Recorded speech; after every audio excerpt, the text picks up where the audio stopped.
Part 2, Collision of Worlds. Chapter 8. The Tech Titan's Origin. The expansive sky above Uppsala was nothing short of a neural network. Each star, a node of light transmitting data, speaking in the ancient language of photons and gravity waves. For the young observant Magnus Ericsson, it was a canvas of infinite possibility. The freezing Swedish nights, where breath turned to mist and darkness draped the world, provided an unlikely backdrop for a mind that would illuminate many corners of the globe. Nestled within this wintry tableau, the Ericsson household was a beacon of warmth and wonder. It wasn't just because of the antique wood-burning stove that crackled in the living room or the heirloom rugs that retained generations of familial warmth. The real warmth emanated from the household's philosophy, to question, to explore, and to challenge. This environment was pivotal. A day at school once exposed Magnus to the staggering contrast of worlds. A field trip to Stockholm revealed two parallel universes. In Östermalm's posh boulevards, Magnus saw affluence. People draped in furs, sipping espressos outside heated cafes, their laughter resonating in the cold. A few streets away, life painted a different picture. Homeless souls, their fingers blue from the cold, whispered pleas for spare coins or a warm meal. The duality disturbed young Magnus. The juxtaposition was like a fault line in his understanding of the world. How could technological marvels and advancements coexist with such abject human misery? Stockholm's streets were a circuit board, each individual a component of the vast machine. But while some components thrived with efficient connections, others were left out, neglected. The socio-economic algorithm, Magnus discerned, was flawed. This early confrontation with disparity sowed the seeds for his future ventures. His thirst for knowledge became insatiable. School was no longer just an institution, it was a place of revelations. One lecture on quantum computing became particularly illuminating, making him realize the boundless potentials of the universe and the role technology could play in harnessing it. As Magnus transitioned from boy to man, his goals took shape. Instead of simply understanding the world, he became determined to rewrite its code. From the digital realm of ones and zeros to the molecular intricacies of sustainable energy, Magnus was on a mission. His journey would not be one of pure idealism though. It would be layered with pragmatism, strategy, and an unwavering desire to innovate for a better world. Uppsala's starry sky had birthed a meteoric mind, and the trajectory of Magnus Ericsson was only beginning. Chapter 9. The Ventures of Magnus. The digital revolution was in full swing, the last vestiges of the analog world retreating to the depths of nostalgia and antique shops. Silicon Valley was the arena, and the gladiators were young, tech-savvy, and incredibly ambitious. Among them was Magnus Ericsson, a Nordic prodigy armed not with a sword, but with algorithms and circuitry. His initial foray into the entrepreneurial cosmos was nothing short of audacious, a hyper-secure digital communication system named Nornet. While encryption was its chief hallmark, its deeper philosophy was that of connection, the creation of an unbroken digital bridge from the fjords of Norway to the beaches of Thailand, and every node in between. It wasn't a smooth ride. Silicon Valley, for all its sheen of camaraderie and innovation, was rife with competition. Nornet's early days were marked by frequent system crashes, IP theft attempts, and a particularly ruthless smear campaign by a rival tech conglomerate. But Magnus, being the cerebral titan he was, always had another line of code, another strategy up his sleeve. Parallel to Magnus's narrative, Elon Musk, a name now synonymous with electric vehicles and interplanetary dreams, was crafting his vision. Their paths, while similar in ambition, deviated in direction. Elon gazed at the stars, aiming to turn humanity into a multi-planetary species. Magnus, on the other hand, peered through the digital lattice of Earth, aiming to make the world a single interconnected entity. It was not that Magnus lacked the fascination for space, he just saw an immediate need closer to home. In his mind, a globally connected world was the first step towards a universally connected universe. As Elon's rockets roared into the mesosphere, Magnus's ventures proliferated on Earth. After the stabilized success of Nornet, came Link Loom, a decentralized internet service providing connectivity to even the most remote and disenfranchised regions of the world. The Sahara could chat with Siberia, and Patagonia could video call Papua New Guinea. Magnus's empire expanded, but not without its share of failures. Glow Gloves, his attempt at wearable tech that mimicked real-time tactile sensations over the internet, was a financial black hole. Yet, even in failure, Magnus learned, adapted, and recalibrated. As years morphed into decades, two things became clear: both Magnus and Elon were architects of the future. But while one laid the blueprint for worlds beyond, the other ensured that no one on this world was left behind. The tale of their ventures was not just about tech, space, or even connectivity. It was a testament to human endeavor, ambition, and the relentless pursuit of a dream. And as Magnus Eriksson looked back at his legacy, he realized that his journey was not about reaching a destination, but about the myriad connections made along the way. Chapter 10. The Convergence. Beneath the cold neon glow of the urban behemoth that was San Francisco, Magnus Eriksson sat ensconced in his lair of innovation, a skyscraper that seemed more circuitry than concrete. Screens plastered walls, algorithms ran like rivers, and amidst the digital cacophony, the Nordic tech mogul was a stoic island, always in search of the next big wave. It was on a rather nondescript Thursday that the wave found him. News traveled in peculiar ways in the age of hyperconnectivity, and as he sifted through an ocean of emails, one caught his eye. It wasn't its subject line, which was rather mundane, innovative our venture from South. It was the sender, an old academic colleague from the ethereal halls of MIT. Inside, the details unfurled. A Dr. Elysia Grati from Columbia was pioneering something revolutionary. An AR game, named GRATITOPIA, that merged the tangible with the intangible, and the digital with the heartfelt. Magnus, usually unshakable in his demeanor, found himself entranced. Here was a project that wasn't just about ones and zeros or profit margins. It was about gratitude, empathy, and humanity. It echoed his own dreams of a connected world but added layers he hadn't envisioned, layers of human emotion and interaction. The screens around him continued their visual symphony, but for once, they blurred into insignificance. His mind was in Medellin, visualizing the streets, sensing the passion of the Grati Labs team, and most of all, feeling an inexplicable connection with Dr. Grati. In the annals of history, moments like these are often dubbed fate or destiny. For Magnus, it was a node in the vast network of life that demanded to be explored. Without hesitation, he penned a response. It was short, crisp, and to the point, characteristic of Magnus but laden with palpable excitement. Dr. Grati, it began, your vision intrigues me. Let's weave this tapestry together.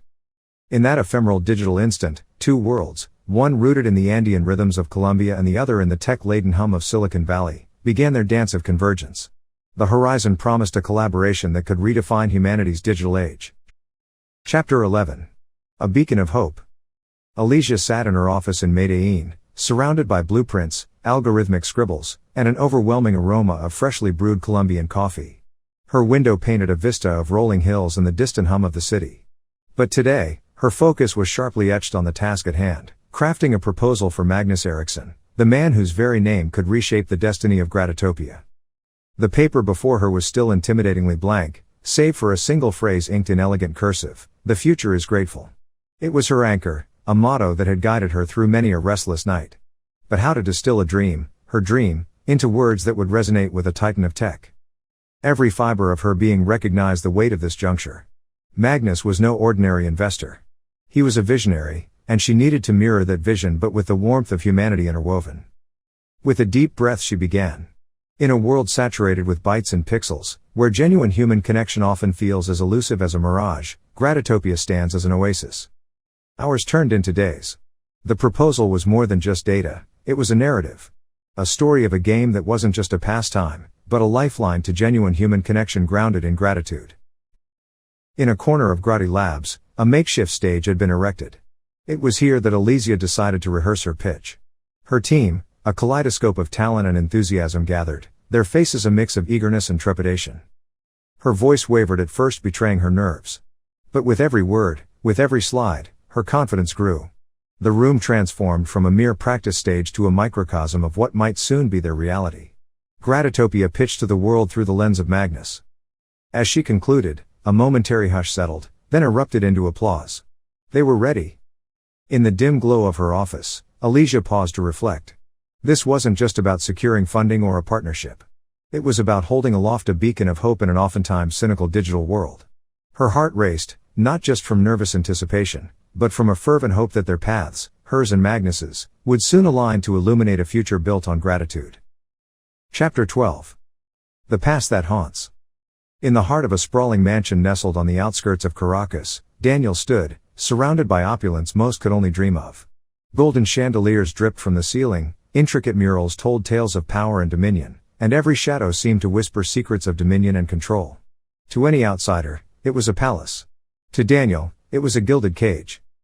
The house, an emblem of his family's rise to power, bore the scars of Venezuela's tumultuous history and the divisive role his lineage had played in it. Each room, a testimony to their prominence. Yet behind the imposing facades and beneath the gold-leafed canvases lay stories that Daniel found increasingly difficult to reconcile with. He often found himself wandering the halls late at night, tormented by an internal discord. Memories of his childhood with Elysia, a time of innocence and shared dreams, continually clashed with the reality of his family's dealings. Their laughter echoed in his mind, a stark contrast to the somber tones of hushed meetings and political machinations he often overheard from behind closed doors. In his private quarters, a room more modest than most in the estate, lay a shoebox. A treasure trove of their shared past. Old photographs, scribbled notes, and a dried-up magnolia, a remnant of a day spent beneath the vast Venezuelan skies. Touching the faded petals, memories surged. Of a time before the divide, before politics and power painted their fates in starkly different hues. He remembered a promise made under a sprawling tree, where two children vowed to change the world together. Yet, the weight of his family's legacy bore down on him. Their expectations, their vision for Venezuela, and the pivotal role they expected him to play in it. A role that would position him at odds with Elysia's dream of a unified grateful world. It was this dichotomy, the heart versus heritage, that haunted Daniel's every step. As the dawn's first light streamed into his room, reflecting off the magnolia's withered petals, he was reminded of the looming crossroads. One that would force him to choose between the past shadows and the hope of a shared future. Chapter 13. Shadows emerge. In a dimly lit room, away from the prying eyes of Atlanta's bustling streets, a gathering of men and women stood clustered around a table. Their attire, sharp, understated, and practical, revealed little about them, yet their collective demeanor resonated an authority that could not be overlooked. Projected on the wall was an image of the GRATITOPIA logo, its vibrant colors contrasting starkly against the room's austerity. Beside it were snippets of code, user statistics, and pictures of key Grati Labs members. At the head of the table stood a woman, her piercing blue eyes scanning each face present. Valeria Miroslav, a name whispered in hushed tones in certain circles. She was the syndicate's leader, a position she'd clawed her way up to, overcoming both adversaries and allies. With a vast web of contacts and a mind as sharp as a whip, she was their strategic compass. GRATITOPIA, she began, her voice a soft but unmistakable hiss, threatens to rewrite our world's power structures. She paused, letting the weight of her words settle. It undermines everything we've worked for, everything we've built. A man at the corner, an expert in cyber warfare, chimed in, its open source nature, its infectious idealism. It's not just a game. It's an ideology, spreading faster than we anticipated. Another, adept in corporate espionage, added, the sheer amount of data it's amassing, the alliances it's forging. It's not just the Americas. It's global. Valeria looked at the projections, her fingers drumming a staccato rhythm on the table. We need to curtail its influence, now, before it's too deeply embedded in the societal fabric. She had a personal stake in this. Innovations like GRATITOPIA threatened the very foundation of her power. With every user expressing gratitude, with every GRA ticket converted into GRATA coin, she felt the tremors of change, a change she wasn't ready for. It's time we introduce Grati Labs to the real world, she said, a hint of malice creeping into her tone. Initiate Phase 1. Let's see how their utopia stands against a little chaos. As the group disbanded, hidden plans were set into motion. Dark tendrils of manipulation, cyber attacks, and espionage started to weave their way toward GRATITOPIA, threatening the beacon of hope it promised to be. Chapter 14. A meeting of minds. Amidst the architectural marvels of Magnus's tech hub, the pristine conference room seemed more like a futuristic sanctuary. Panoramic windows displayed the city skyline, while cutting-edge holographs floated, creating a juxtaposition of the world outside and the digital realm within. Elysia stood at the room's center, her heart thumping loudly but her resolve unwavering. She clutched her holographic slides, displaying GRATITOPIA's expansive virtual world and its revolutionary mechanics. Opposite her, Magnus sat, an enigma wrapped in a tailored suit, his hawkish eyes scanning every detail, missing nothing. So, he began, breaking the anticipatory silence. Dr. Grati, why should I invest in a game? I've quite literally got satellites to launch. Elysia drew a deep breath. Because, Mr. Magnus, this isn't just a game. It's a movement. A revolution in understanding human connections, empathy, and gratitude. Every action in GRATITOPIA ripples out into the real world, creating tangible change. She projected snippets of players leaving thank you notes around the globe, geotagged stories of kindness, and then the data, rising metrics of positivity and societal impact. Magnus leaned forward, intrigued. And these GRA tickets? A clever gimmick, or something more? Elysia smiled, sensing an opening. They're a testament, Mr. Magnus. A testament to every act of kindness, gratitude, and empathy in the game. And with your help, they could redefine global economies, philanthropy, and communal action. Magnus, always the skeptic, shot back, and what's to stop this from becoming another digital bubble? A fleeting fad that bursts in the real world. Elysia paused, allowing the weight of the question to linger before replying, because behind every pixel, behind every GRA ticket, there's a real person. A person who believes in a better world just as you do. The room grew silent as the implications of her words settled. Finally, Magnus stood, extending a hand. Dr. Grati, let's make history together. Their handshake sealed the alliance, two visionaries from different worlds united by a shared dream. A dream that promised to change the world, one act of gratitude at a time. Chapter 15. Daniel's Dilemma. The view from Daniel's penthouse, perched high above the sprawling urban expanse, had always been a source of solace. But tonight, as neon lights danced across the skyline and the hum of the metropolis reached a feverish crescendo, his thoughts were tumultuous. A bottle of single malt, its contents now nearly depleted, sat on the mahogany desk beside an open journal. Its pages, illuminated only by the dim glow of the desk lamp, bore witness to the storm raging within him. October 23rd. It's hard to escape the whispers. Everywhere I go, from the decadent ballrooms to the grungy underground pubs, everyone's talking about Gratitopia. Elysia's vision. Her dream. A dream I was once part of. But now? I'm ensnared in this gilded cage, bound by my family's legacy and their allegiance to the syndicate. Their ambition, cloaked in benevolence, is a guise I no longer buy. As he scribbled, there was a knock. A soft, hesitant one. It was Rosa, the only person who knew of his tormented allegiance. As a childhood nanny, her loyalty to Daniel was unshaken by his family's politics. She walked in, her face etched with concern. Daniel, you're brooding again. He looked up, his eyes red-rimmed. It's this damned game, Rosa. It's everywhere. And Elysia. She's succeeding. She's changing the world, and what am I doing? Rosa settled beside him, her voice soft but firm. You're doing what you have to. Remember, not all of us have the luxury of choice. Daniel downed another shot, the burn a mere echo of the fire in his heart. But what if I did? What if I chose Elysia's dream over my family's machinations? Would it make me a traitor? Or a hero? Rosa sighed, leaning closer. Daniel, the world is not black and white. But maybe, just maybe, it's not about choosing sides. It's about finding a way to bridge the gap, to bring both worlds together. The weight of her words pressed on him. The game Gratitopia wasn't just a virtual landscape, it was a mirror to his soul, reflecting his desires and conflicts. The question wasn't whether he'd confront them, but when.